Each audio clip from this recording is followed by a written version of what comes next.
I'm not Ralph Hexter. I am Margie Ferguson, and from the English department, and I'm standing in for Ralph, who wished he could have been here, but because I'm a member of the Provost's Forum Steering Committee, I have the pleasure today of opening today's event as if I were Ralph Hexter.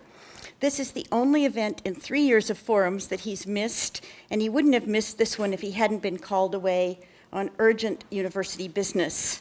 I know he's disappointed not to be with us to hear the lecture by Professor Wendy Brown, whose work he greatly admires. Fortunately, he'll be able to catch up by watching the video after he returns. So welcome to the sixth and final event in the 2014-15 season of the Provost Forums on the Public University and the Social Good. Don't worry, though, the series will be back again next academic year with a fourth season of forums that is shaping up to be an exciting one. And we hope some of this year's speakers might be enticed to come back for conversation. Today's program, the Provost Forums for 2015-16, 2015-16, has as our featured speaker Wendy Brown, who is professor of political science at UC Berkeley. I want to move out of the way as quickly as possible, so I'm going to pare my introductory remarks to the bare bones. Today's program follows our usual format with the speaker's presentation followed by an audience Q&A period. As soon as the Q&A is over, we'll begin our reception in this room. I hope you'll be able to stay for food, refreshments, and continued discussion. As I said, this is our final forum of this academic year. Currently, we're finishing arrangements on next year's program, and we'll advertise that program by email and on the Provost's website as soon as all the arrangements have been completed. And it's on the Provost's website where you can tell your friends that they can see the video of this event today. I want to thank the 5 campus entities that have joined the Office of the Provost to co-sponsor this event: the Center for Regional Change, the Institute for Social Sciences, Science and Technology Studies, and the Community and Regional Development Program. And we offer our special thanks to Professor Brown for taking time from her schedule to give us the benefit of her knowledge and insight. Wendy Brown is what we might call a coveted speaker to the Provost Forums. Not only is she passionate and articulate about a number of important issues pertaining to the current state of higher education, she also brings to this subject both brilliance and formidable learning, including deep theoretical awareness. The fact that her work has been translated into more than 20 languages says a great deal. At a time when consensus seems increasingly hard to find, the entire world seems to agree that she is someone worth listening to. She received her PhD in political philosophy from Princeton University in 1983. Prior to coming to UC Berkeley in 1999, where she is now in the Department of Political Science, she taught at the University of California, Santa Cruz, and at Williams College. Beyond her regular scholarly and teaching activities, she lectures around the world and has held a number of distinguished visiting lectureships and fellowships. In the last few years, she's been a member of the Birkbeck Critical Theory Summer School faculty, a senior invited fellow of the Center for Humanities at Cornell University, and a visiting professor at Columbia University. Her fields of interest include the history of political theory, 19th and 20th century continental theory, critical theory, and theories of contemporary capitalism. She's best known for intertwining the insights of Marx, Nietzsche, Weber, Freud, Frankfurt School theorists, Foucault, and contemporary continental philosophers to critically interrogate formations of power, political identity, citizenship, and political subjectivity in contemporary liberal democracies. She is indeed among our most important and incisive analysts of such democracies in what I would call bad times. In Politics Out of History, 2001, she took up the challenge of explaining and theorizing how to think and how to live in a time when the classic leftist strategies seem to be no longer effective or convincing. The languages of both common life and high theory come together in this work and in all of her work. In Regulating Aversion, 2006, she performed some radical house cleaning on the concept of tolerance, one of our knee-jerk affirmative mantras, too often received uncritically, and here shown and shown up as a summary term for a good deal that is intolerant and uncivil. In Walled States of 2010, she brilliantly analyzes the reliance of many states that call themselves democracies on the fortress mentality and the building of barriers for maintaining their sovereignty. It's our great good fortune that she is with us this afternoon to bring her critical expertise and wisdom to bear on our exploration of the public university and the social good. Her lecture is entitled, "The End of the Corporate University, What We Are Now." Please join me in welcoming Professor Brown.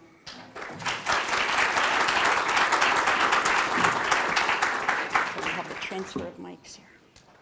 There's some water for you. Can you hear me? Yes? All the way back there? Okay. Margie, thank you. If that was the compressed version of Margie's introductions, I can only imagine the elaborated versions. It was lovely. Thank you very much. It's really a pleasure to be here. I do miss Ralph. We all miss Ralph when he goes away. And I've nevertheless feel warmly welcomed by his office and by other friends here at the University of California, Davis, and it's very nice to see old and new friends. My talk today is going to be, well, that's what we're doing, okay. Never been so over-mic'd in my life. My talk today is going to be very much oriented to faculty, and that doesn't mean it doesn't have relevance for everybody else, but it's really centrally focused on the problem of faculty governance. So I just give you that as a kind of heads up.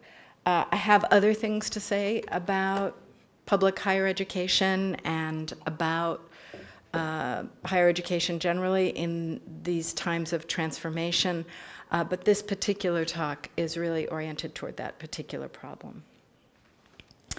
It's a commonplace that one of the most powerful effects of neoliberal rationality, let me just get rid of this, hold on.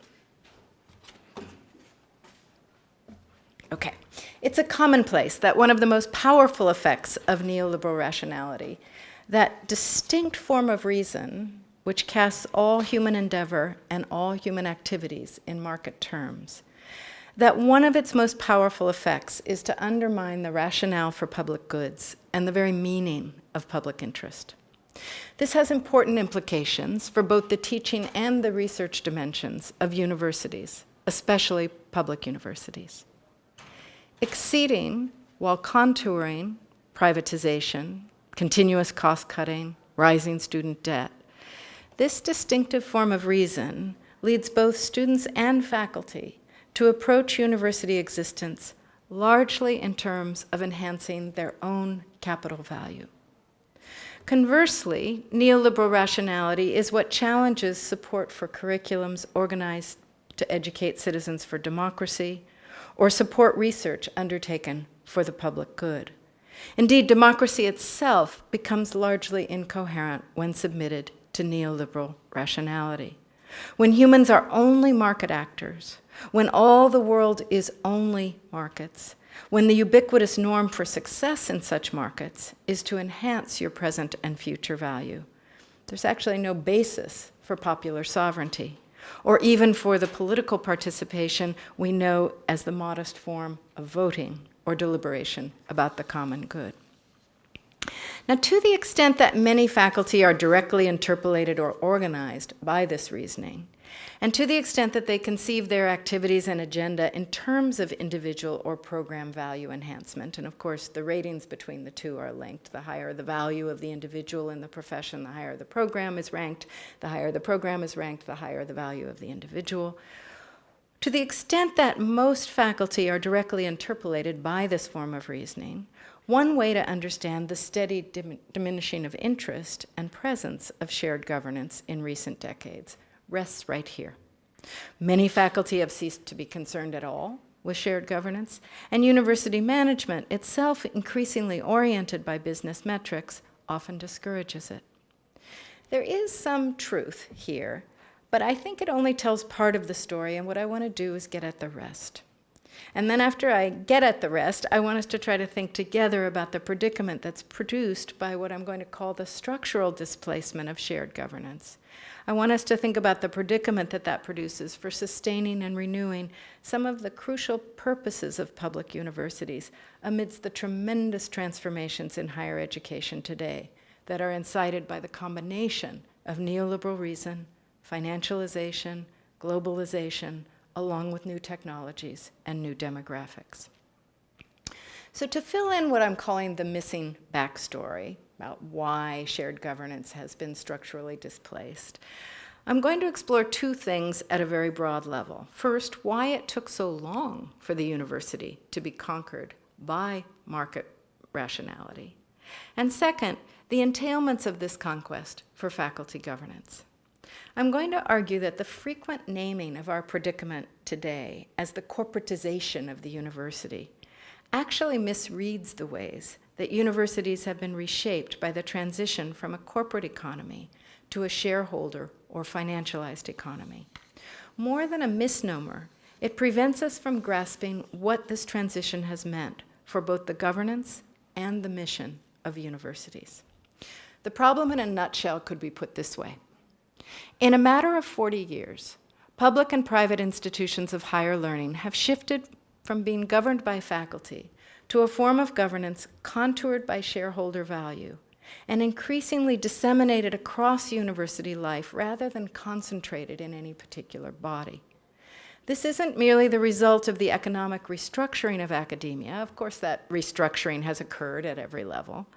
Rather, I'm going to suggest it's the effect of the university's transposed valuation in a shareholder economy and of the university's own awkward uptake of a model of governance attendant upon shareholder capitalism. And I'm going to explain all of this, just giving you the little précis first.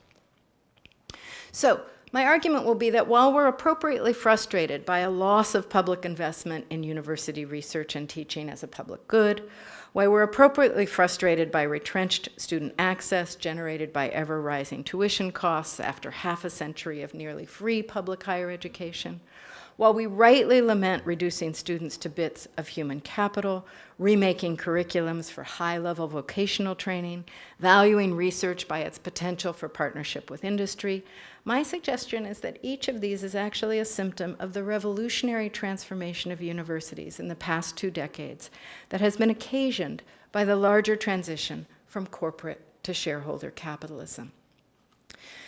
All right, to explain this, I'm first going to tell the common story we tell ourselves with a kind of nod to Foucault, the story we usually tell ourselves, and then try to get at what I think is the more accurate story. So here's the story we usually tell ourselves. For a very long time, institutions of higher education were ivory towers, an exception to and buffered from the rest of the economy, its forms, metrics, and players. Intrinsic goods requiring little or no justification, universities were run like no other large institution except perhaps the church, from which historically, of course, its organization derived. University costs were barely accounted or weighed against benefits.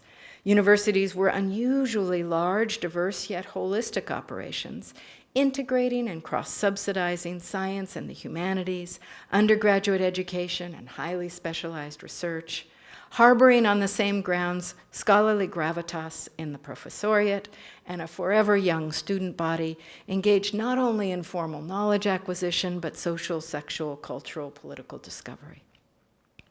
Universities were governed by faculty who had neither credentials nor special aptitude for governing, who were tenured for life, and who were modestly paid relative to their level of education and social status, but perdured in the profession for its satisfactions, including a rare degree of workday independence, relative lack of alienation, and relative respect from the world at large. Students were not oriented toward higher education as consumers or investors. Rather, college either reproduced membership in the elite or was a ladder of upward mobility. A liberal arts higher education was presumed fundamental for either. This is the basic meaning of the liberal arts. It originates in the idea that it was the education needed for free persons. That's the origin of the term. And so as more and more persons became, as it were, free in modernity, liberal arts became appropriately distributed to more and more of humanity. From a societal perspective, higher education was a public good, producing the next generation of leaders and professionals, raising the general level of knowledge required for civility, problem solving, and progress, and developing the intellectual acumen required of self-governing people in a modern, complex age. Research had the value its disciplinary guilds vested upon it, again, a medieval churchly remainder, and was neither accountable to nor even expected to be legible beyond the professoriate. In short, the university was largely off the economic grid, notwithstanding its elaborate internal hierarchies, its structuring by and reproduction of class, race, and male superordination, and its indisputable role in providing knowledge and personnel for capitalist development and growth. Upon this age, the story goes, twilight fell. Privatization and neoliberalization converted a public good to a private one, placed faculty on market scales, allocating reward according to commercial metrics, cast students as educational products in the 70s and 80s, as customers in the 90s, and as investors in their human capital beginning in this century. The withdrawal of public funding and imposition of a corporate business model on universities brought an end to their isolation from the rest of the economy and centuries of semi-feudal rule by faculty. This imposition rapidly and violently transformed every aspect of university endeavor and infrastructure: access, expectations, working conditions, the ethos of learning, society's valuation of knowledge, and the historic sequestering of quotidian academic spaces and undertakings from corporate, or more generally, commercial influence. The problem with this story is that neoliberalization, while extremely important, was not all that happened in the late 20th century. There was also financialization, attention to which changes our understanding of both the history and the predicaments of our present. And in the next few minutes, I'm going to be relying heavily on a book that I commend to anyone who wants to just understand this transition at a very accessible level. It's a book by Gerald Davis, D-A-V-I-S, called Managed by the Markets. And so I'm going to be drawing my analysis to some degree from that book for the next few minutes. In that work, Davis divides American 20th century capitalism into three phases. The first emerged from turn-of-the-century Wall Street financed mergers that turned dozens of regional producers into national oligopolies or monopolies. This was the original finance capitalism featuring control of industry by bankers: Rockefeller, Gould, Carnegie, Morgan, etc. Lasting only a few decades, this was an unstable and quite unpopular set of arrangements. Bank control of industry in particular frightened the public and pushed it leftward. And it was partly from this anxiety that what Davis calls the welfare form of corporate capitalism emerged. From the 1920s forward, that is before the Great Depression and before the Second World War, the fantastic growth and expansion of the corporation in the US was accompanied by its adoption of numerous welfare functions for workers and managers alike. Indeed, U.S. corporations in this period tended to manage the social risks and costs, from pensions and paid vacations to health and life insurance, housing assistance, even recreation programs, those social risks and costs that would be increasingly seen as the responsibility of governments in Europe. And it was partly by taking on these functions that social democracy in the United States was averted. That is, it was partly by corporations taking on these functions. Moreover, while corporate managers naturally had to keep an eye on profits, this was not their sole or even main concern. Rather, corporate managers' own status and reward was tied to their firm's growth and expanding dominion in an era of unprecedented, and what would turn out to be short-lived, oligopolies fashioned from vertical integration.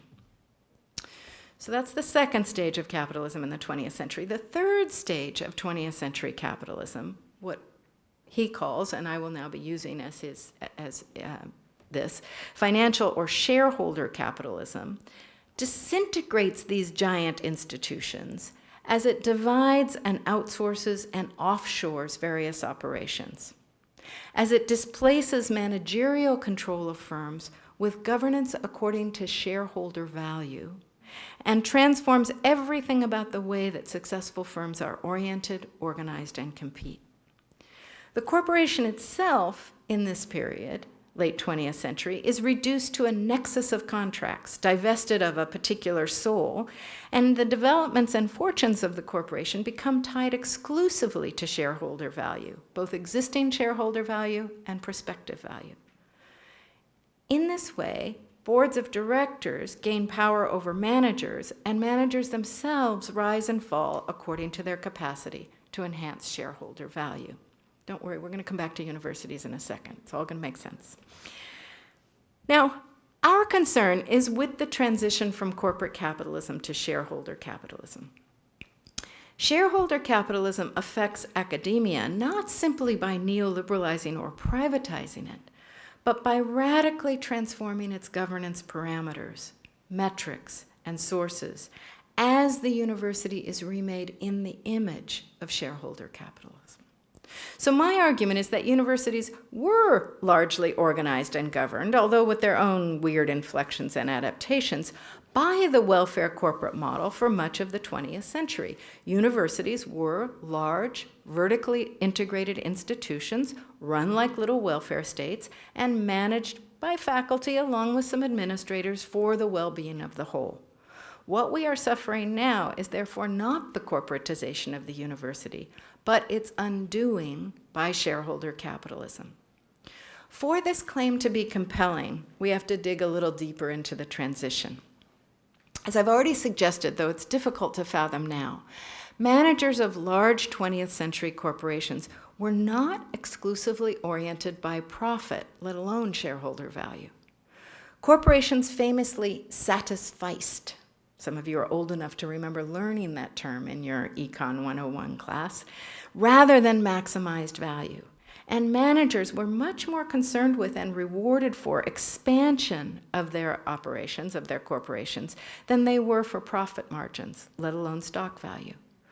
Corporate executives themselves comprised a new upper class without being a ruling class. And that, of course, fascinated mid-20th century sociologists and economists as they indexed a novel separation of ownership from control, and as managers exercised immense power to shape these behemoth institutions of society. Unions were at their peak strength, and managers and workers alike enjoyed informal lifelong tenure in most corporations. Remember, one did not simply get a paycheck from General Motors, AT&T, or National Cash Register. One belonged to those corporations in a deep way. Corporate pensions, health and life insurance plans were the signature of this, as employees, from mid-managers to secretaries to factory line workers, lived, retired, and died in the arms of a single corporation. There are many reasons why this system fell apart in the 70s and 80s. Globalization challenged oligopolistic competitiveness. Vertical integration and decently compensated employees with cheap offshore labor and production. So that's one reason. Growth in productivity reduced employment across most industries. The retail and service sector, which featured none of the above-mentioned qualities, expanded exponentially. There was also stagflation and an energy crisis, and of course, above all, in the Euro-Atlantic world, the Reagan-Thatcher revolution. Now here, with this last, the usual focus is on deregulation, union busting, privatizing public industry, services, and goods. But the Reagan-Thatcher program, heavily informed by both the ordoliberal school of neoliberalism from Europe and the Chicago school, had another vital feature. It was the challenge to managerialism with a market for corporate control. Here's how this went. Rejecting the welfare state quality of corporate management and worrying about the oligopolistic tendencies that thinkers like Schumpeter saw as leading inexorably toward state socialism, neoliberal economists identified control of a company as itself an asset that could be sold to improve performance, to stem corporations' declining competitive status, and to rescue free enterprise itself. Two reforms in particular were needed to make this happen. Managers had to be made more dependent on boards of directors and shareholders, serving rather than dictating to them, and underperforming firms had to be taken over by new managers, hence that whole period in the 80s of hostile takeovers, buyouts, mergers, acquisitions, and so forth. So the second reform, underperforming firms taken over by new managers, tended to produce the first, which was to submit managers to shareholders and to boards of trustees. But importantly, they had the combined effect of reconfiguring companies as competing for investors. Success was now going to be measured according to standing in the stock market, not the so-called real market. Thus, financialization of value in the non-banking sector was born. With it came the unrestricted takeover market, mergers, bust-ups, and above all, the end of the idea of the corporation as a social entity, one with a soul, a character, and provisions for its members. This was the end as well of vertical integration, conglomerates, and single product manufacture, where the old corporation had been a vast oligopoly and a miniature welfare state. The new nexus of contracts was lean, mean, flexible, often fleeting. My point here is not the old one about post-Fordism. That point is that disseminated global production and flexibilization of capital and labor heralded the end of long-term employment contracts, the end of unions, the end of benefit systems. Rather, the point is different. It's that financialization brought with it a new kind of governance shaped by the distinctive new management goal of enhancing shareholder value. This value is not reducible to profit, as the frequent divergence between a company's posted earnings and its stock price makes clear. Amazon, for example, can post quarterly losses while seeing its stock jump. Uber can be declared worth $40 billion, but show no profit at all. Rather, the way that a firm is valued by the stock market is determined by a great range of tangibles and intangibles. How the company's run, what it's just acquired or divested from, its perceived risk exposure, who's bidding to take it over, who its new competitors are, how its own gambles with products and pricing are regarded by the industry, what future product line it claims to be developing, what reputational damage it may have just suffered, what new market share it seems poised to acquire. Crudely put, what matters is not the bottom line, but how would-be investors regard a firm's potential for enhancing shareholder value, the value of their investment. What matters is the market's assessment of a company's future promise, which is also affected by the market moves based on speculators' beliefs or guesses about that promise. Compared to the omens and auguries that can bump a stock value, commodity fetishism thus looks like child's play today. But importantly, for our purposes, stock market valuation, not profit, growth, or long-term dominance, also determines the fates of managers and contours every decision they make. And perhaps most importantly, this form of valuation, while emanating from the stock market, has now spilled into every dimension of contemporary society. To the extent that neoliberalism economizes everything, it literally has spilled into every domain and dimension of human existence. What matters today across the board is not immediate income, but its speculative promise or value, its ranking, its rating, its ability to attract future investors based on attractiveness to current investors. Hence the ubiquity of the unpaid internship, or ubiquitous anxiety about Yelp ratings or Moody's ratings, and the number of Twitter followers or Facebook likes of any startup or any student. What does all this have to do with universities? As I've already suggested, we've never been as far outside mainstream schemes of economic organization, governance, and value as the conventional story suggests. In both state schools and elite privates, academic management and governance has strongly paralleled that of the rest of the economy, and the great sketch that I've just sketched has revolutionized universities which, as they have been privatized, have adopted both the governance practices and the values of the shareholder capitalist era. There are lots of important effects of this, and I want to just identify two: loss of faculty governance and loss of university mission, as we have come to be managed by ratings and rankings for would-be investors. As we have acquired administrators and added management sectors responsive to this world, especially in development, admissions, contracts, and public relations. And as various components of the university are broken out and sold off to commercial enterprises and venture capitalists, from Coursera to Google. As the university itself becomes a nexus of contracts. While these losses are familiar to this audience, I think refraction through the story I've just told may illuminate some new features of them. So first, let me talk a little bit about faculty governance. As I suggested at the outset, for most of the 20th century, faculty controlled the standards and set the basic conditions of research and teaching, curriculums, general education requirements, standards for degrees, and graduation.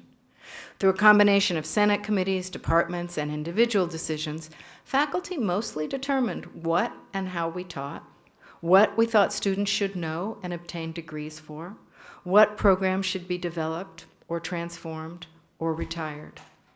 Albeit constrained by social and commercial values, organizing grant funding, research was also ours to design and to pursue without regard for its valuation outside the university. Of course, there were lucrative government contracts and corporate consultancies, and these could corrupt, but they did not govern.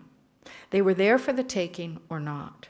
In short, faculty were the managers of what we called the academic side of the house, the knowledge developing and knowledge dispersing function of the university. To be sure, we were a distinct and weird breed of manager. We managed ourselves and not only others. And that's the phenomena expressed in the notion of shared governance. But retrospectively striking is who and what had little say in how teaching and research were organized, evaluated, and rewarded. Namely, financial officers, trustees, chancellors, presidents, donors, and the public.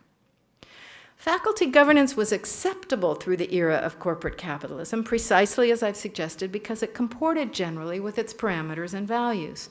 Without hostile takeovers or corporate raiding, though both online education and the new managerialism might be construed that way, this is the position from which faculty have been slowly but steadily displaced in the last 2 decades. If the empty husk of the old regime remains in the form of Senate educational policy committees, department curriculum reviews, in no meaningful sense do faculty now govern the university or their work as teachers and researchers. As new managerial layers at the top combine with circulating benchmarks and best practices imported from the commercial sector, and intersect with outsourced support services and student investee mentalities on everything from course selection to plagiarism, both teaching and research are increasingly contoured by what we could call indirect shareholder value metrics, the capacity to generate rankings all across the university, at the smallest level and the biggest level, that will attract future investors. Would-be investors in research, of course, include both private and public money drawn to research's capacity to enhance their present and future value. And investors in education are students, now rendered as bits of human capital seeking to enhance their future value. As a financialized shareholder value economy and culture generates ratings for investor calculations in everything, such ratings have proliferated for academia and govern each part of it. There are rankings of individual faculty, departments, and of course, institutions as a whole. There are rankings of graduate programs and subfields within graduate programs. There are job placement rates and postgraduate income ratings. For undergraduates, there are, of course, ratings for dining halls, housing, recreation facilities, cultural and social life. And the Obama administration plan for reallocating $150 billion in federal financial aid, according to rankings of institutions that provide the best return on investment, this will submit every institution of higher learning to a complex algorithm built from much of the above, much of the various kinds of rankings I've just suggested, plus, of course, tuition. Again, these rankings and ratings simultaneously index value for would-be investors and are themselves driven by investments. In this respect, they're both speculative and objective, but they above all represent a market radically different from one shaped by supply, demand, let alone scarcity or labor value. Along with the ubiquitous bond ratings for public institutional borrowers, states, cities, agencies, universities, these rankings govern universities by shaping practices at every level, in student ethos and conduct, in pedagogy, in curriculum design and program revision, in hiring and firing, in developing university partnerships and programs based on them, in lines of research pursued or not, in publication venues, and in our esteem for ourselves and our colleagues. Thus, shareholder capitalism transforms both who and what governs the university, as well as what it is for. It's introduced profound mission confusion into both research and teaching, and it has increasingly delinked the two insofar as they are governed by different investor groups. Indeed, the quaint faculty insistence that research and teaching are related refers to a university holism disintegrated by shareholder capitalism. But the most serious mission confusion lies in undergraduate education. Notwithstanding the persistence of the college premium, that term that simply links college to better income prospects for BA degree holders, it's unclear what kind of college curriculums enhance human capital. What is clear is that return on investment presses toward curricular compression. No dawdling over meaning or wonder for today's bit of human capital ever seeking to enhance its value.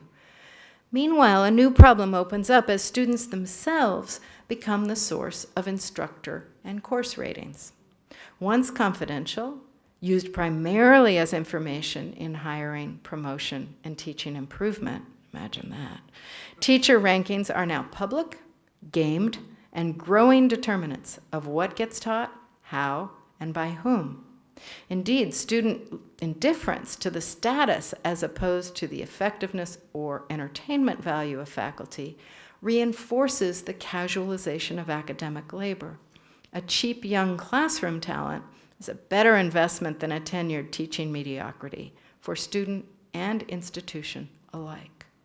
Similarly, the rankings of colleges, based on algorithms weighting quantitative attributes of applicants, reinforce reliance on standardized tests, AP courses, and other widely acknowledged corruptions of K-12 education, even as high school and college personnel alike decry these measures, not simply for that corruption, but for their reinforcement of socioeconomic advantage and their poor training for college-level learning. All of us has said to a student at one point or another, forget everything you learned in that AP course that you took in order to get into my fill-in-the-blank English, history, politics, government, economics course. Now we're going to get serious and learn to think about this stuff.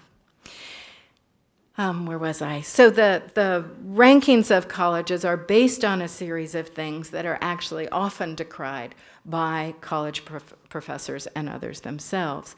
This vise was manifest when, a few years ago, one college ambitious to boost its national rankings was discovered to be paying matriculating freshmen who are already coming to campus, to retake the SAT to boost the college's ratings overall?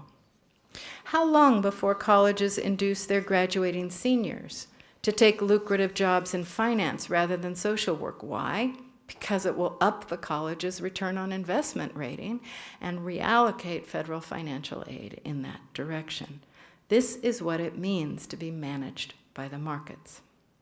Thus, not only have faculty been displaced from university governance by financial market metrics and managers oriented by those metrics, a deep divide has opened up between faculty standards for research and education on the one hand, and on the other, student investors and university managers themselves appointed and backed by trustees increasingly drawn from the world of business. This divide means that we would fare no better if we were to press for governance by stakeholders rather than shareholders.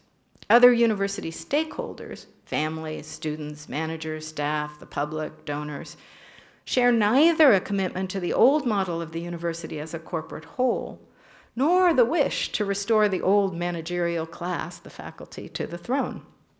They have little difficulty with the fact that just as commodity production can be globally dispersed, partitioned, and rebranded, academic research and learning can be segmented, hybridized, outsourced, crossed public-private, academic corporate lines, and above all, detached altogether from university degrees and fiefdoms. Hence, it's largely university managers, and especially those outside university campuses themselves, who have embraced online education and partnered with private corporations to provide it. Last year, you'll recall, brought the news of Starbucks and Arizona State University joining forces to offer free online courses to 135,000 Starbucks employees, making extensive use, of course, of government financial aid for the project. The irony is that a Starbucks employee doesn't make enough, is poor enough to qualify for government financial aid, so it was one of those packages in which the combination of Starbucks and Arizona State figured out how to milk financial aid for Arizona State for gift to Starbucks workers. And of course, Starbucks saw its stock jump after the announcement. What I'm suggesting is that the radically reduced role of faculty governance and the mission drift in universities today are linked and are overdetermined, but cannot, as they so often are, simply be laid at the feet of privatization, or laid at the feet of corporately minded managers, or laid at the feet of apathetic faculties. I'm suggesting instead this explanation. First, shareholder capitalism changes the managerial structure of the university and the metrics by which each part of the university is measured and funded. Second, these metrics themselves affect the ethos and orientation of faculty, for whom the university is increasingly a platform for their own capital value as researchers. And it's interesting, I was just in the process of trying to help recruit a new faculty member from the University of Pennsylvania to Berkeley, and he was a lovely person and very ambitious and kept referring to Berkeley as a better platform for his work. And I realized that, of course, most of my colleagues on one level ingested this as the right way to be thinking. You think about, and on the other level realized they were being reduced to a platform. So there's still a little bit of room to work with in there.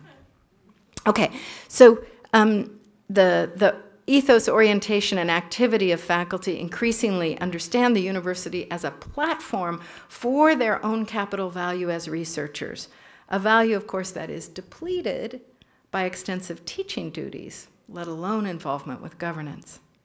And then thirdly, I'm suggesting that administrators, even those who value consultation with faculty about select issues of policy or direction, cannot help but be interpolated by shareholder capitalist managerialism and its devaluation of shared governance. At times, the devaluations are just light dismissals. At other times, they're quite explicitly formulated.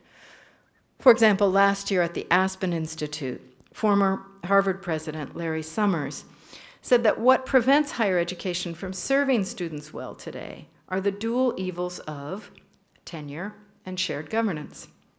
Technology, he went on, will force universities to either adapt or die. But, he said, since the average professor is around 50, institutions controlled by faculty tend to resist adaptation or experimentation. This generation, 50 and over, is not the one, he said, that's at home with technologies, the new technologies, and he added all the new technology companies are led by young people. So, here's the position he put us in. He said, experimentation, innovation, and adaptation, all of which are associated with these new technologies and the young, are directly at odds with tenure and shared governance. Tenure and shared governance are literally in the way of the innovations that universities ought to be undertaking. He was on stage with the current Harvard president, Drew Faust, who was a little uncomfortable with some of this, but did say, and I'm quoting her, faculty would be much happier if they spent their time on their own expert areas rather than wasting time learning about school budgets and other issues pertinent to shared governance. So, the historical conjuncture I'm suggesting, the unfortunate historical conjuncture I'm trying to lay out is this.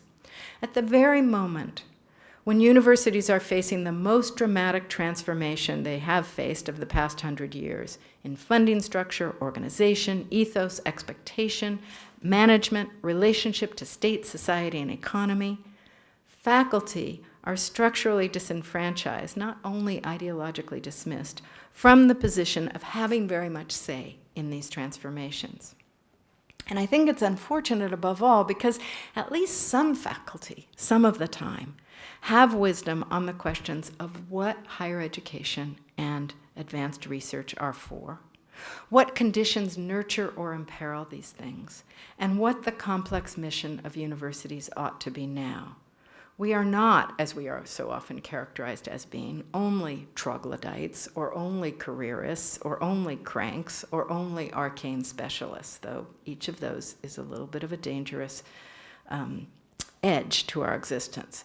I'm suggesting that as long as we have some perspective and knowledge on what makes an educated society and a culture of research worthwhile, that the displacement of faculty from the position of governance at this particular moment is something of an emergency.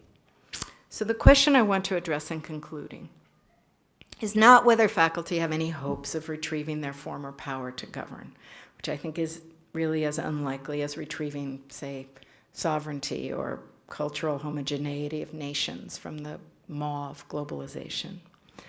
Rather, what I want to ask is how faculty might participate in shaping the future of the university now that the rationale for faculty governance has been undone by the university's decorporatization and financialization. In particular, how might faculty who continue to care about the public mission of public universities, about research and education for democracy and other public purposes, how might we help cultivate and renew those values through the transformations we are currently experiencing and the inevitable transformations ahead?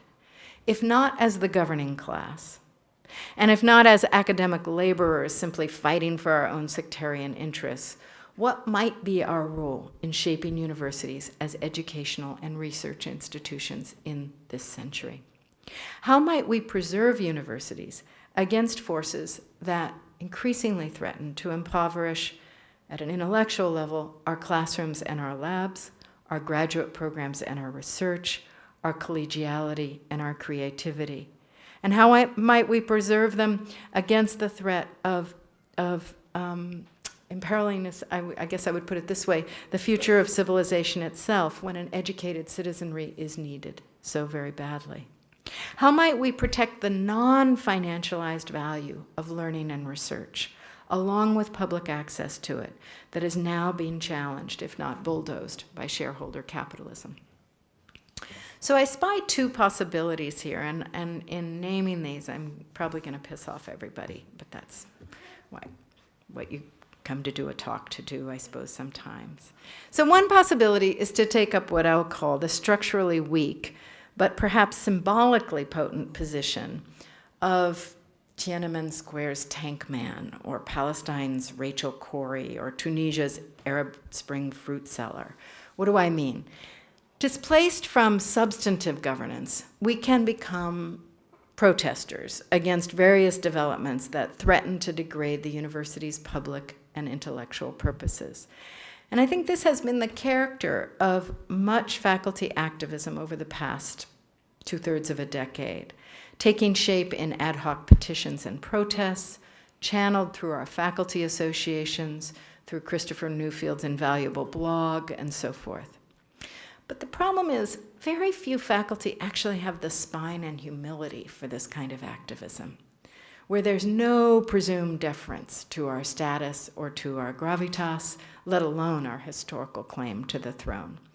And for that reason, this kind of activism is also very easy to marginalize and dismiss, both by administrators and by other faculty, put off by its non-institutional, antagonistic, and seemingly undignified character.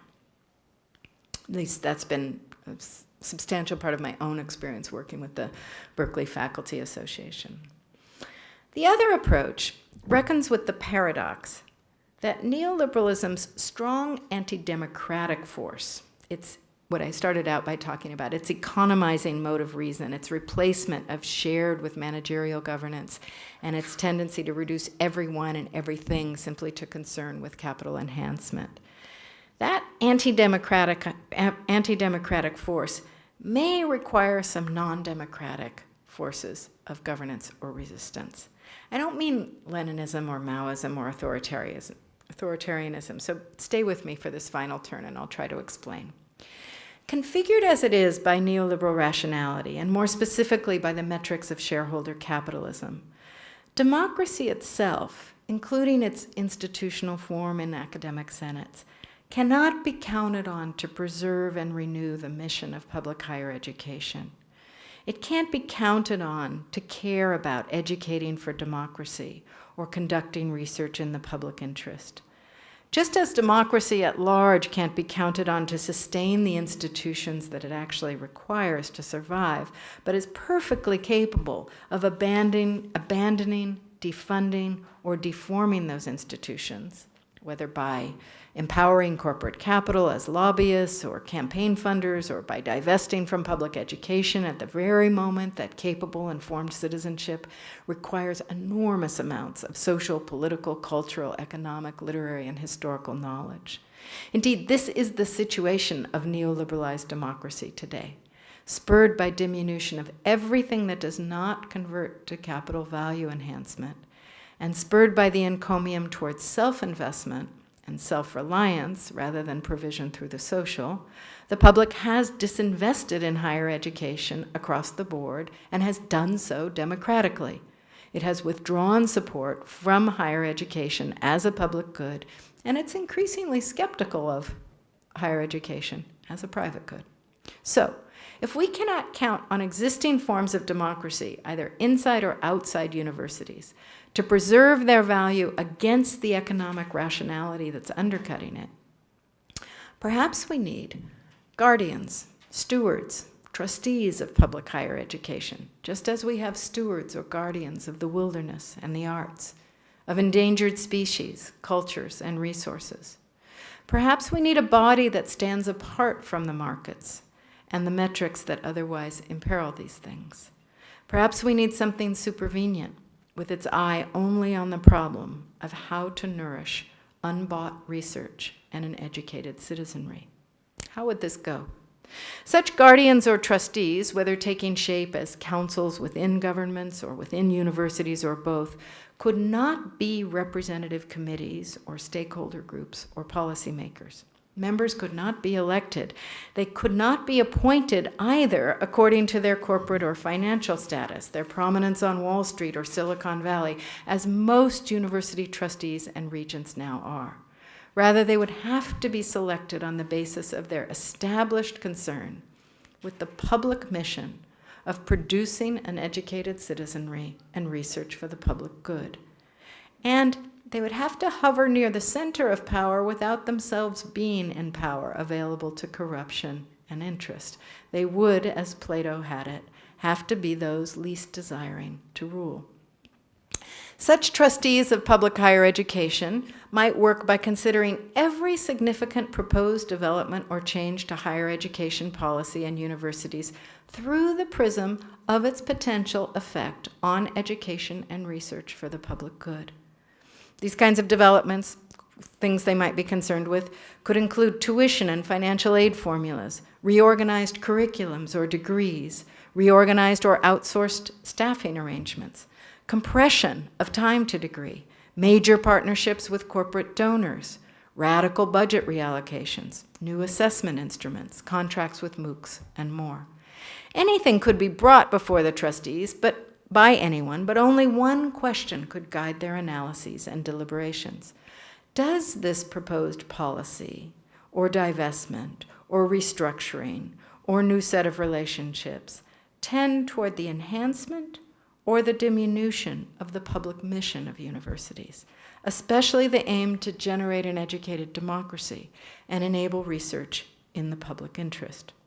Now, of course, this is not the only important question to ask of proposed changes in state education policy or local university priorities, but it's critical enough that the answer ought to have a certain prominence, if not supervenience.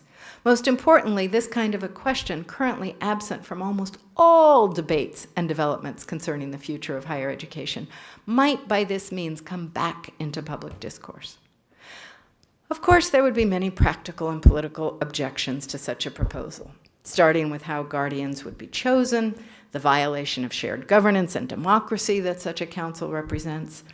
To this, I would only repeat, shared governance within the university is now so weak, and more generally, democracy is now so trammeled by market meanings and practices that it's incapable of preserving an educated populace, just as it's incapable of preserving the arts or guiding us toward a sustainable planet.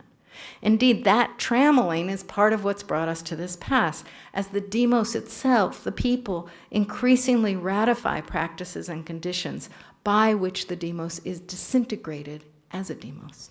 So we cannot leave the public good to democracy thinned to market desires, conduct, capital value enhancement. Rather, we need a conservation agency, one that might parallel environmental impact reports with public higher education mission impact reports. Or to switch the metaphor slightly, one that understands the public purposes of public universities as so severely endangered and which, once extinguished, may be gone forever. As to other objections, they're so numerous that this proposal will probably never get to the runway. Democrats, anarchists, and autocrats would all oppose it, as would free marketeers, academic freedom purists, and rational maximizers in every field. And then there are the vested interests and powers. Within universities, such a body would surely be opposed by faculty senates, by administrators, and by regents, by all faculty and students who care mainly about market positioning, and alas, by almost all unions. While generating this unholy alliance of opponents may perversely underscore the importance of such a body, it probably also dooms it to the status of a provocative idea offered in an academic forum one spring afternoon. But at this late point in the game, it still may be our best hope. Thank you.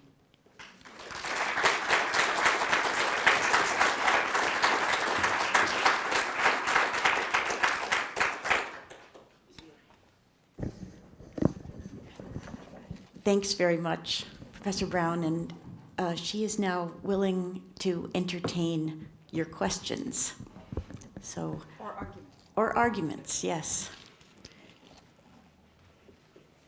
Joe. So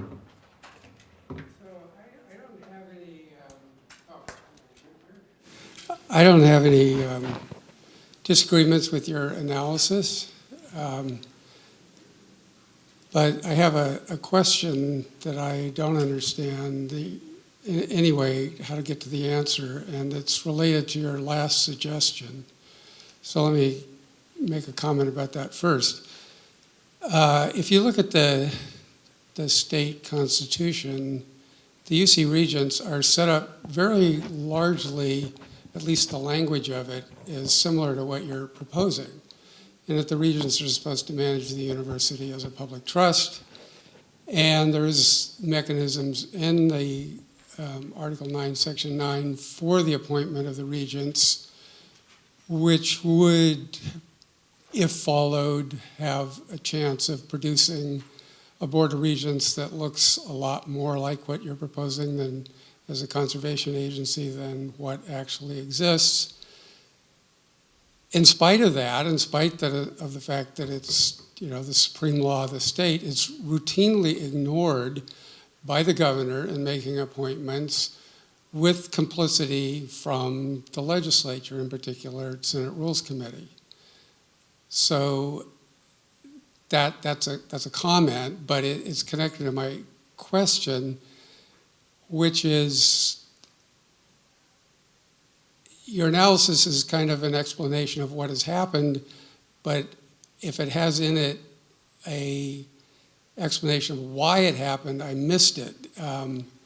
Why did these changes take place? What are the forces that determined that that was going to be the outcome? If we don't understand that, we don't really understand much about what transformation might be possible in the future. And my last comment is kind of trivial compared to those. I have an issue with using the name shareholder capitalism, and that it seems to sound, by a choice of words, vaguely democratic, which I think your words of market or investor would be a lot closer, and that actually that most shareholders have no say at all, and the power is concentrated in a tiny number of people on Wall Street. So I'll shut up there. Okay. I'm going to have to hold this to do this. Okay, great. So let's start with the regions and make our way to, well, let's start with shareholder capitalism. It's the term that is used, and I spent a lot of time talking about it to suggest indeed that it's anything but democratic. And usually stakeholders are understood as the democratic alternative to shareholders, because shareholders, as you say, are not all, I mean, it is all shareholders, but when you have one vote, one share versus a billion, you don't exist. So shareholders not only govern in a sense of quite literally through voting in relationship to corporations and companies, but more importantly, as a process of investing. Shareholder capitalism really refers not to the shareholders, but to being managed by the markets, to the question of what happens when you shift from a world in which corporations are run by managers to generate expansion, growth, some degree of profit, to a world in which corporations are themselves controlled by markets determining their shareholder value. And it's the shift from product and profit to financialization. So but you know all of that. So you're right that the term is not ideal if it's not explained. I'm not big on well, I'll leave it at that. Okay, so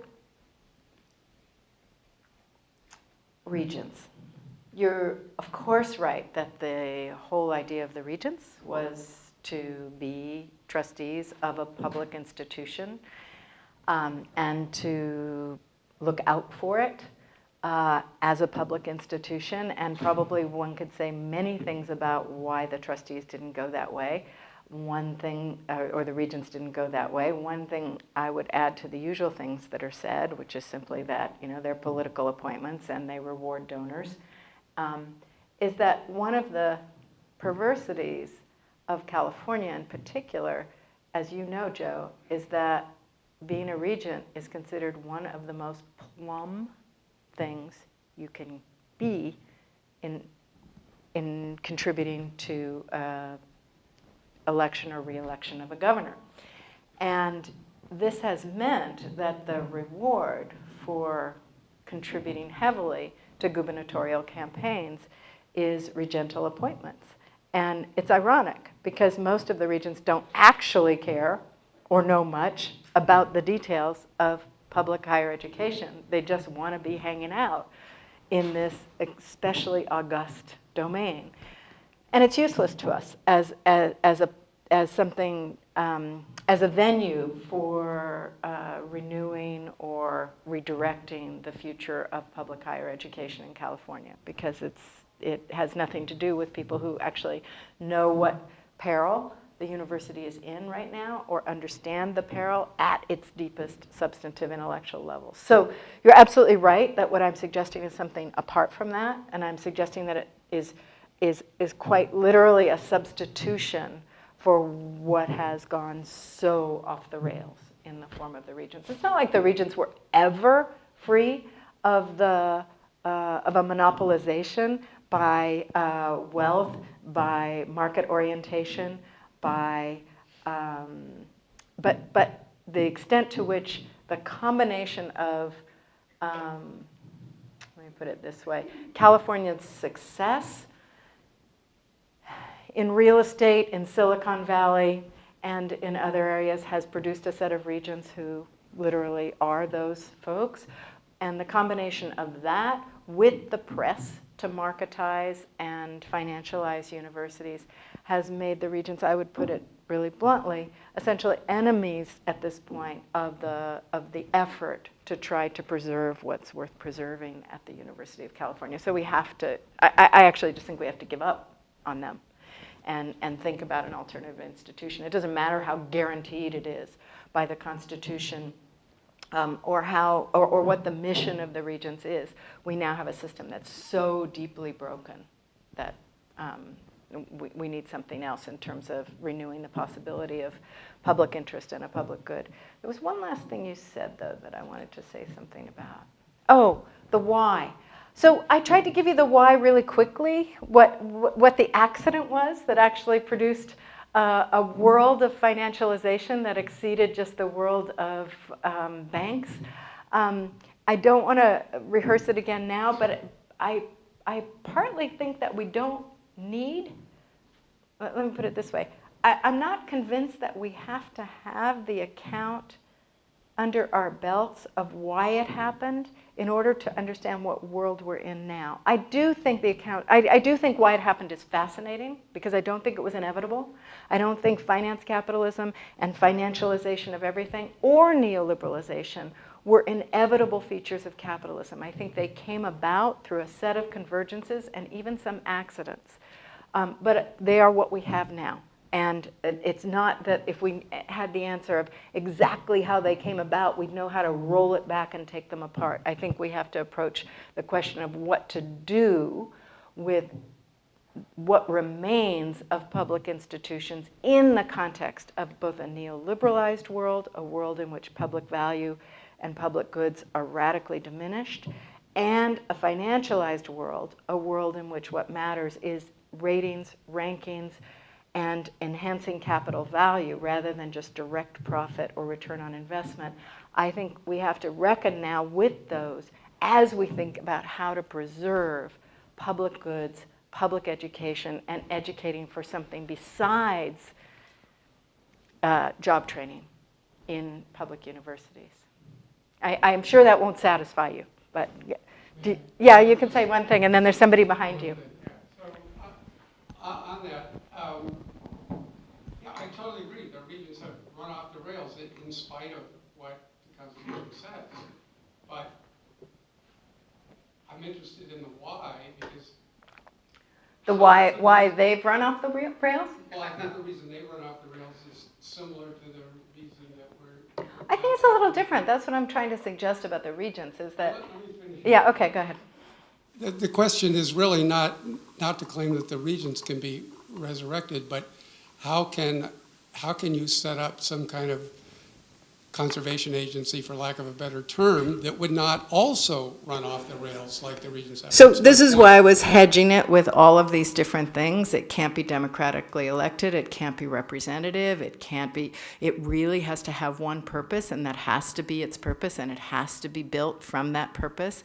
And what I'm drawing on here, since I also work now on climate change, is an increasing understanding that if we look either to markets or simply to experts or simply to democracy, we are not going to be able to just put it really basically, we're not going to be able to sustain this planet through the 21st century.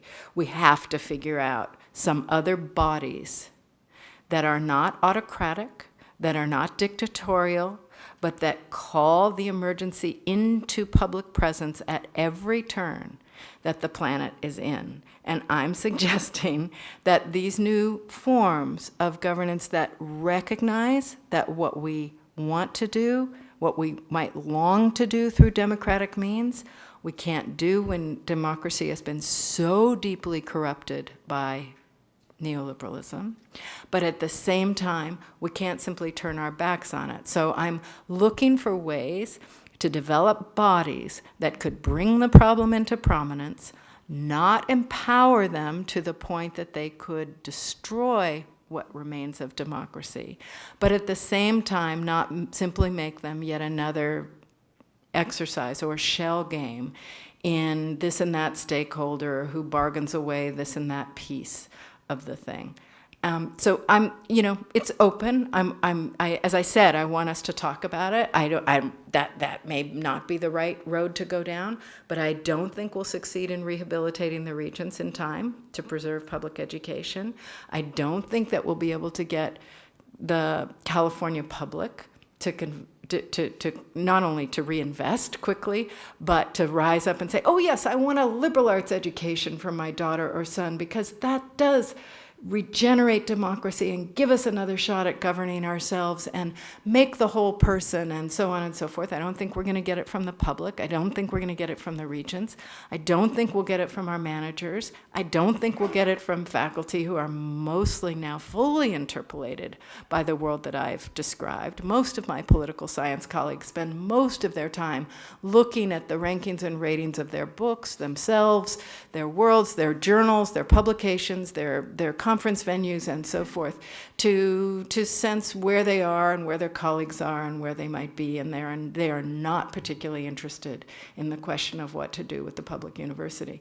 But I think the public university is really worth trying to renew and regenerate for the next century, and to renew and regenerate with a public mission and with a quality of education, curriculum, and research that will be different from any other century. But, I'm saying this to you because we share these values, but I'm looking for the body that might do it. I'm not, as you can tell, completely convinced by the one I've cooked up, but I'm not convinced by the other alternatives yet either, the other available alternatives, and I don't want to give up. There's a woman in the very back. Yeah. Thank you. Oh, Suad. Hi. I don't have my glasses on. I am in equal parts, found your presentation breathtaking, depressing, and inspiring in equal parts. But I'm also I can't help notice a paradox here, that you are giving this lecture in the Provost lecture series. You could equally have given this lecture in the Chancellor's lecture series.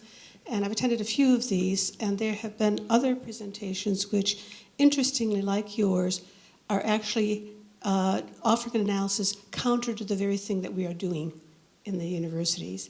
So I'm looking at that paradox. How is it that you speak in the Provost Lecture Series or Higher Administration Series, and speaking a profoundly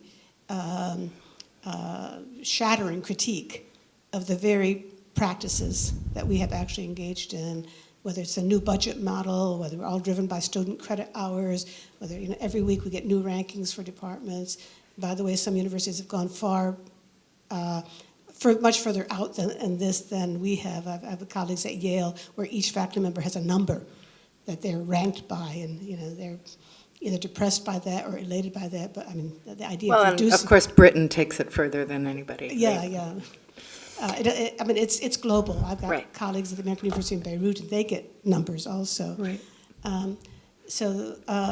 What I'm wondering is, given this paradox, that we still have speech. Yes, we do. We do. There you are, speaking in the Provost Lecture Series, and there's no way that one can listen to your talk and not see it as a critique of precisely what we're doing here. That's a good sign, right? Where do you see the spaces for the kind of activism that can, I liked, let me back up a little bit. I liked a lot what you said earlier. This was not inevitable. Right. There were moments where it could have gone, where the changes, financialization and so forth, could have gone in different directions. And one has to hope that there are still moments, that those, which is why you still don't give up. Otherwise, if you thought there were no more moments for us, you would be home. I would doing plant my something else. garden. That's Yeah, right. You would be in your exactly. garden. You'd be in Yeah. a glass of wine, whatever. So given that paradox of, yes, we're still talking about this, Yeah. right? And in very high level, with very high level authority, Yeah. where are those moments, in addition to that particular proposal that you made, that can be engaged by students, by faculty, Great. by staff, by academic federation? Where are those moments? Wonderful. And what kind of coalitions do they take? Yeah. Okay. Okay. So I don't have all, I mean, this would be, again, something that would be really interesting for us to think about together, but let me first address the paradox. One of the things I was hoping to make clear is that the idea that individual administrators or managers or development officers are responsible for our predicament, I think, is simply mistaken. And what I'm trying to get at is what we used to call a discourse, which I think is more usefully talked about as a rationality, a whole form of reason that organizes us, that we cannot really escape. We can look at it critically, and I'm going to get to the question in a moment of where those moments are that we might disrupt it.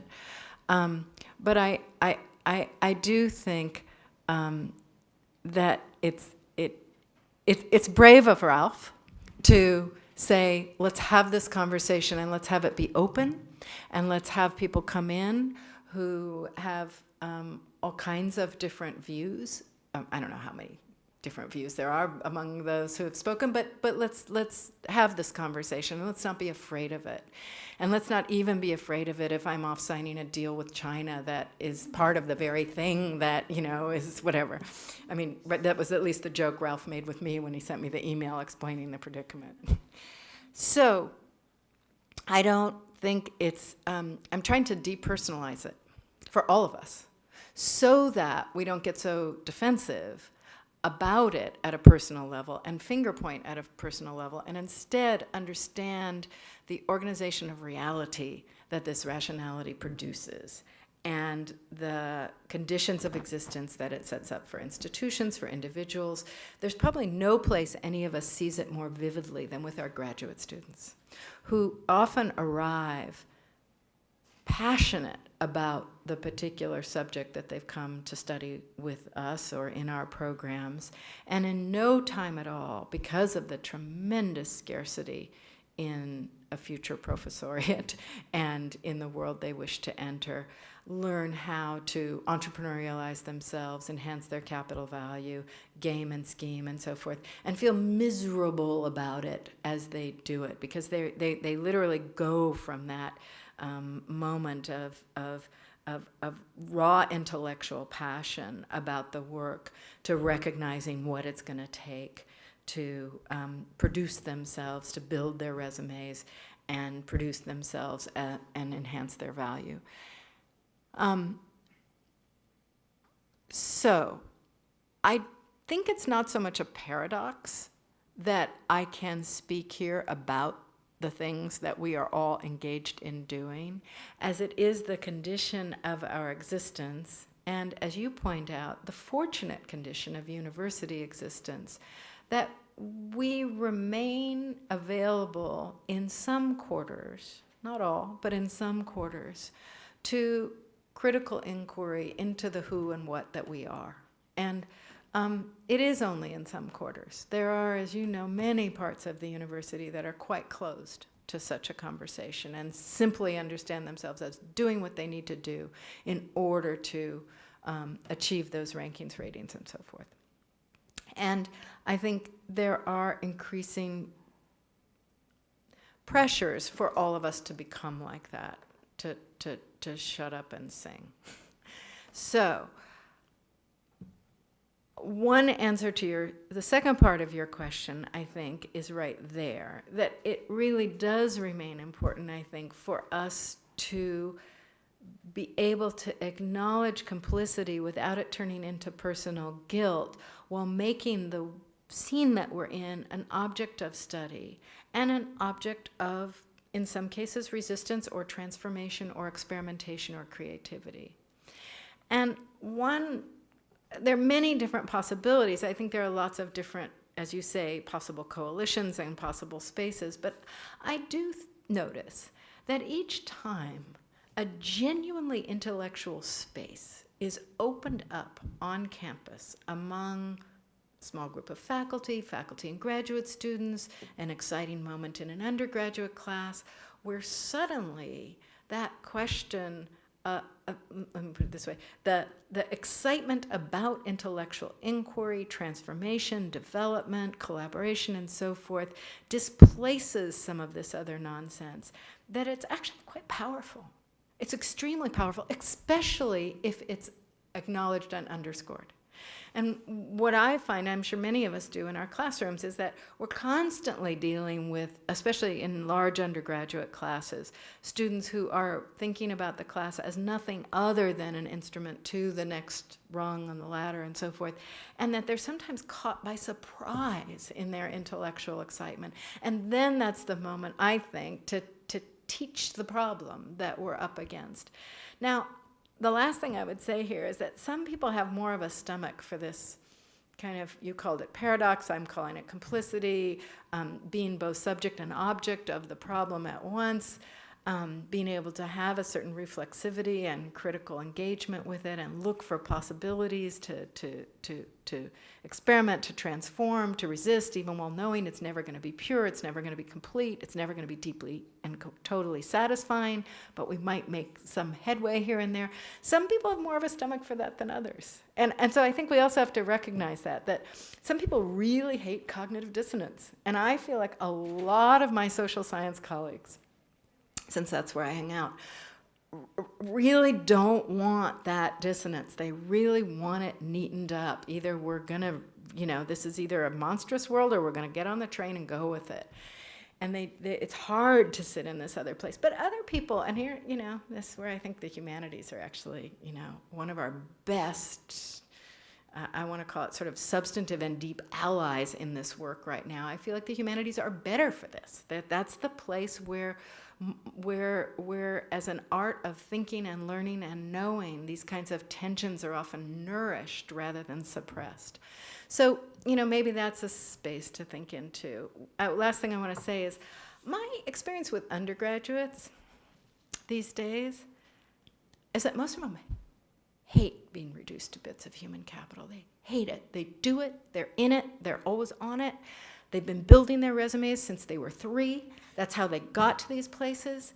And they do it in all kinds of ways. But every time they find themselves doing civic work in order to, build their college application, or charity work they don't really care about and they feel hypocritical, or every time they find themselves, kind of smarmy and awful about grades or taking the shortcut on an essay or something like that, every time they find themselves preoccupied with their own rankings and ratings and futures in this way, and if they're given the language for it, I find that the resistance to it is right there. It's because it's an awful thing to be reduced to that and to be compelled and I want to say almost coerced by this order of things, even as, of course, they can't completely opt out. So I guess I also think that's a place to work. That was long-winded, I'm sorry. Yeah, please. 2 points. One is that I wasn't at all personalizing, but was bringing that paradox of bringing up the highest possible authority one could, and yet those spaces are precisely the spaces one looks for these kinds of possibilities of transformation. I was also going to suggest 2 things. One is that I think it's not accidental that I fully agree with you that humanities is a place where these kinds of conversations and this kind of discomfort are not only tolerated but welcomed, but it's not an accident that they are the least resourced, least funded, most overworked, have the highest proportion of teacher to student, I mean, the whole bit. And they're sinking, they're drowning, they're barely surviving. Yep. And we feel this especially at a university that's a very science university. Yeah. And the last point I want to make is, I do think the hope is in the undergraduates, because they're not yet, at least many of them, have not already made that professionalized commitment and decision. And both their disgust at some of the things that they see, their resistance, their rejection, sometimes noisy and uncomfortable and unpleasant to some folks, is that place of not yet being formed by the things around them that allows for possibilities. I just see a whole lot more hope at the undergraduate level. I in many agree, ways. and they need to see it affirmed Absolutely. among us. One more question, yeah. One more question, and I think it's yours. Frank. I have about 10 questions. Okay, you're going to save them until we have cheese and crackers out there. Hi, Frank. Hi, Wendy. Two sentences. First, you're allowed to speak in these things, the kind of words you do. Many years ago, Herbert Marcuse called repressive tolerance. And even some centuries ago, we were the jesters of the high courses. So being in a repressive place and speaking out is obviously not contradictory. But I agree with everything you say, almost, but with one point I disagree vehemently. I don't think the system is broken. I think the system works. It works because otherwise it would not work the way it does. So what I see in your analysis is a curious combination of a structuralist analysis, a structural analysis of the system, which I agree with an idealist coda. It shouldn't be that way. But I think, to put it very shortly, this system produces exactly the kind of people it needs for its functioning of a highly stratified society, of a highly equal society. If the people who are not well enough trained in this country, you buy them, because this country is still rich enough to get them from other countries, so it works. So therefore, I don't think there is an internal logic to do something about the university system as it is, independent of that. I'm happy to join you and Joe and others to protest and do something noisy, but it will not change the structure, again, because this is how it is set up. So, the problem is, Frank, I completely agree with you. Of course the system works. The part of it, there are little bits that are problematic.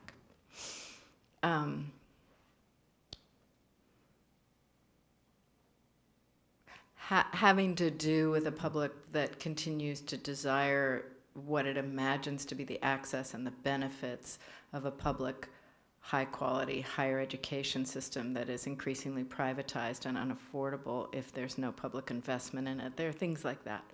But in terms of what I think you're suggesting, which is a shift almost entirely away from the liberal arts toward high-level vocational education centered on the STEM fields as well as business law and so forth, a shift away from generally educated middle class to a very narrowly trained class of sub-professional and professional workers, as well as uneducated wage laborers and occasional laborers, an education system that is increasingly organized as a business, and simply really as even an arm of business in terms of, trying to calculate and titrate what's done in universities in relationship to what's needed in the labor force. It is no accident that Mark Yudof, when he was first trying to respond to the radical defunding of the university in the early part of the aughts, or the mid part of the aughts rather, simply said this is the human capital machine for California, and wasn't saying it in a snarky or sardonic way. So I agree with you that it works. So then I take a little umbrage at being called idealist, because I spend a lot of time not being idealist. But I want to step aside from the fatalist idealist or structuralist idealist binary to suggest that the part that I'm counting on, and here I'll go back to Marcuse, is that there is something remaining in some parts of this generation of humanity that wants more. And Marcuse, of course, imagined that what you could do was tap into human desires for deep satisfaction, love, happiness, and so forth, rather than simply the satisfaction of a commodity world. I wouldn't go that far. I think that he did believe in a kind of essential humanness that I think can be extinguished. But I do think that we are complicatedly constructed, not just by one rationality, but by many. And I do think that there is unevenly distributed, but nonetheless present, in this generation at least, the yearning for certain kinds of things, not necessarily education, but certain kinds of gratifications and certain kinds of, let me put it this way, certain world, including planetary survival, but also including the possibility of connection, beauty, satisfaction in work, and so forth, that is not guaranteed by what you called the system working. And I think that's what I'm looking to when I'm looking to the possibility that there's enough people still, and inside the university and outside of it, still invested in the idea of a democratic citizenry, one that's educated for democracy, research in the public good, sustainable existence and wildernesses, infrastructures that are shared by all and not simply available to those who can pay for them. That those things, yes, they're being rapidly extinguished as values, as general values, but that doesn't mean they've been eliminated entirely from the yearnings or the psyches or the active intellectual desires of everyone. And that's all we can work with. So I'm not saying we'll prevail. My picture is always, in my study, extremely dark, but I have tried to learn not to go and stand in front of people and at podiums and just rap out that fatalism, because I don't, then all you have is the so-called satisfaction of the analysis. And at this age and this stage, I don't think that's enough. I think that's a great point. Thank you.